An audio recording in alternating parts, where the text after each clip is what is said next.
Bismillahirrahmanirrahim. Nama saya Muhammad Azim bin Tuan Samsul. Kami daripada kumpulan 8 akan membentangkan dua jurnal artikel yang bertajuk Al-Mawqut dan Tragedi MH370 dan yang kedua adalah riba dalam insurans konvensional. Okey, penulis bagi Al-Mawqut dan Tragedi MH370 ini adalah Muhammad Hadi Abdul Hamid dan saya Muhammad Azim bin Tuan Samsul akan membentangkan tajuk Research of Problem. Okey, isu Al-Mawqut terjadinya tragedi yang menyayat hati yang melibatkan pesawat MH370. Maksud Al-Mawqut di sini adalah hilang daripada pengetahuan ataupun hilang daripada radar, di mana melihat daripada sudut Mahkamah Syariah, ia menentukan selama 4 tahun untuk menentukan seseorang itu Al-Mawqut dan mengikut Mahkamah Magistrat pula dia menentukan selama 7 tahun untuk menentukan seseorang itu Al-Mawqut. Okey, yang seterusnya saya serahkan kepada Syahmi Azhar. Bismillahirrahmanirrahim. Nama saya Syahmi Azhar bin Sarib. Okey, saya akan meneruskan pembentangan ini dengan menerangkan method of research. Metod kajian ini menggunakan iaitu mengumpulkan materi yang ada dan data ini telah dikumpulkan dan direkodkan oleh pihak lain sebelum wujudnya keperluan untuk melakukan penyelidikan. Maklumat ini yang sedia adalah. Okey, seterusnya saya serah kepada. Okey, yang ketiga adalah objektif of article. Yang pertama adalah menilai status Al-Mawqut di sisi undang-undang syariah. Dan yang kedua adalah tuntutan manfaat takaful yang masih perlu dibayar kepada keluarga mangsa MH370. Ini dari segi takaful. Dan yang seterusnya adalah saya serahkan kepada Syahmi Azhar. Okey, kita pergi kepada discussion, iaitu berdasarkan maklumat yang diterima daripada ahli MTA iaitu Majlis Tinggi Agama yang terdiri daripada pengendali takaful yang bersetuju untuk membuat bayaran tuntutan. Yang pertama ialah pembayaran dari dana tabaruk. Yang kedua ialah pembayaran dari dana para pemegang saham pengendali takaful berasaskan dua konsep. Okey, kita pergi yang pertama dulu iaitu berdasarkan tabaruk. Tabaruk ini pembayaran manfaat boleh dibayar terus daripada dana tabaruk, iaitu pembayaran daripada dana tabaruk melibatkan mangsa MH370 yang mengambil pelan takaful keluarga. Okey, yang kedua ialah pembayaran daripada dana pemegang saham. Ia terbahagi kepada dua asas, iaitu asas yang pertama ialah pinjaman al-qard. Al-qard bermaksud pinjaman, iaitu kontrak pinjaman antara dua pihak atas dasar kebajikan sosial atau untuk memenuhi keperluan kewangan jangka pendek peminjam. Okey, yang kedua ialah asas pemberian hibah, halah atau pemberian. Hibah boleh sebagai pemberian atau hadiah oleh pemilik harta kepada seseorang secara rela hati semasa hayatnya masih hiduplah tanpa mengharapkan balasan. Walaupun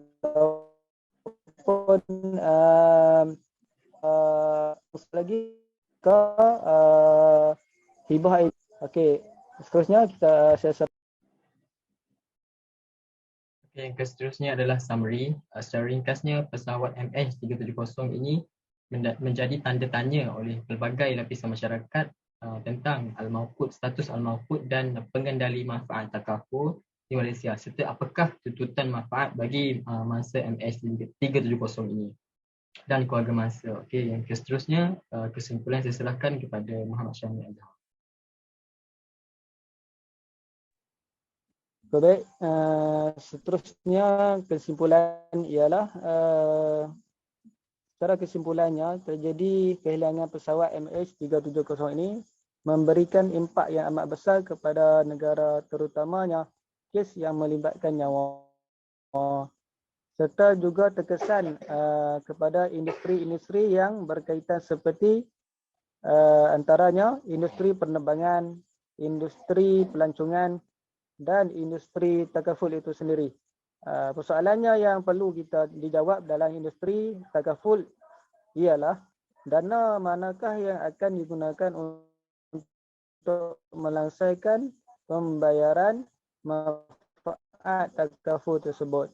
Okey, maka Persatuan Induknya MTA dan ahli tinggi agama itu bersetuju untuk membayar tuntutan manfaat takaful untuk tragedi MH370 ini dengan sedikit perbezaan pendapat dalam kalangan pengendali takaful, iaitu dari segi penentuan sumber dana dan pembayaran tuntutan, iaitu yang teman saya terangkan tadilah, melalui dua kaedah, iaitu kaedah dana tabaruk dan kaedah pemegang saham pengendali takaful berdasarkan peminjam al-qad dan hibah. Itu saja daripada kami. Seterusnya kita pergi kepada tajuk yang kedua. Assalamualaikum warahmatullahi taala wabarakatuh. Yang kedua, nama saya Abu Basir bin Akmal Hisham. Yang kedua, tajuk riba dalam insurans konvensional, sejauh mana konsep takaful berperanan menangganinya. Okey, yang pertama, research problem. Kajian ulama kontemporari mendapati bahawa pengharaman insurans konvensional adalah disebabkan oleh unsur riba yang terdapat di dalamnya. Riba wujud dalam insurans konvensional dalam 3 keadaan. Yang pertama, riba al-fadl, riba an-nasiyah dan transaksi insurans konvensional. Riba al-fadl ni secara ringkasnya adalah katakan bagi sebuah kereta baru yang nilai dilindungi berjumlah 30,000, premium yang perlu dibayar hanyalah sekitar RM1,000 sahaja.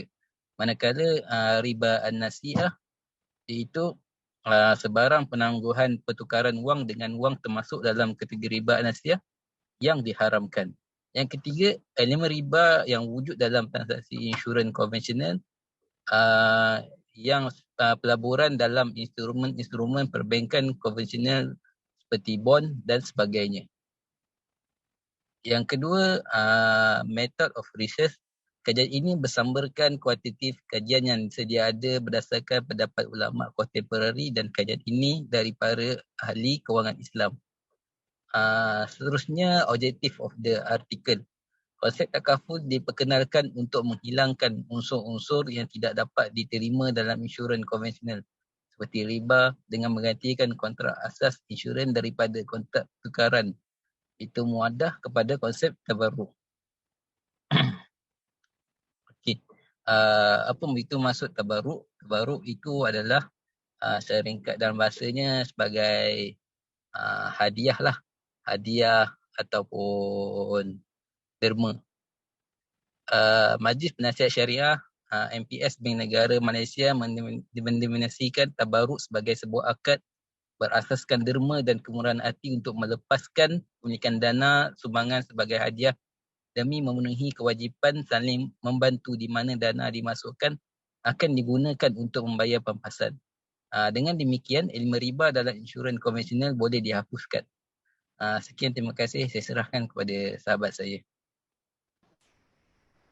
Bismillahirrahmanirrahim. Saya Muhammad Syarazi bin Suhaimi akan menyambung pembentangan. Okey, untuk discussion, berdasarkan maklumat yang diterima, para ulama ada yang membenarkan insurans konvensional dan ada yang mengharamkannya selagi ia tidak bercanggah daripada syariat Islam yang syumul. Okey, pendapat ulama yang membenarkan insurans konvensional, insurans adalah kontrak moden yang tiada dalil, iaitu nas yang jelas mengenainya. Justru sebahagian ulama menganggap insurans diharuskan berasaskan kaedah fiqh yang mengatakan bahawa hukum asal setiap perkara adalah harus sehingga ada dalil yang menunjukkan haram. Pendapat ulama yang mengharamkan insurans konvensional mengandungi unsur gharar yang dilarang. Dalam satu hadis yang diriwayatkan oleh Abu Hurairah diceritakan bahawa Rasulullah SAW melarang jual beli yang mengandungi unsur gharar, iaitu ketidakpastian. Okey, untuk summary, secara ringkasnya, insurans konvensional menjadi sesuatu yang mengelirukan kerana status halal haramnya membuatkan umat Islam tidak tahu adakah penggunaan insurans konvensional dibolehkan ataupun tidak kerana dikhawatiri ada unsur riba. Okey, saya serahkan kepada sahabat saya. Okay, saya Muhammad Fitri bin Zakaria akan meneruskan tentang bahagian recommendation. Yang pertama, perlunya peranan aktif semua pihak berkuasa dalam mendukung perkembangan pasaran industri takaful. Ini kerana pasaran takaful hanya mampu menyumbang 11% pada total aset kewangan Islam. Yang kedua, perlunya kempen yang berterusan tentang pentingnya umat Islam menyertai skim takaful untuk menyelamatkan mereka daripada terbabit dalam pengharaman riba dan insurans konvensional. Yang ketiga, pihak syarikat takaful juga perlu terus-menerus menambah baik produk mereka, operasi dan perkhidmatannya melalui produk-produk yang inovatif, perkhidmatan yang cekap dan pantas serta harga dan ciri yang kompetitif. Untuk bahagian conclusionnya adalah takaful yang diperkenalkan pada masa kini dilihat mampu menjadi yang terbaik bagi menyelesaikan isu-isu riba, gharar dan maisir sebagaimana yang terkandung dalam kontrak insurans konvensional. Secara khususnya prinsip tabarruj seperti iltizam bil tabarruj dan tanahud yang pernah digunakan pakai satu ketika pada zaman Nabi Muhammad sallallahu alaihi wasallam dan sahabat-sahabatnya mampu menyelesaikan isu riba, gharar dan maisir yang diharamkan. Dalam aplikasi moden masa kini juga prinsip ini telah digabung jalinkan bersama kontrak-kontrak komersial lain yang digunakan syarak termasuk kontrak wakalah dan mudarabah yang mampu meningkatkan produk-produk kewangan Islam semasa sekaligus memperkasa lagi sistem kewangan Islam. Terima kasih daripada kumpulan kami. Itu sahaja. Assalamualaikum.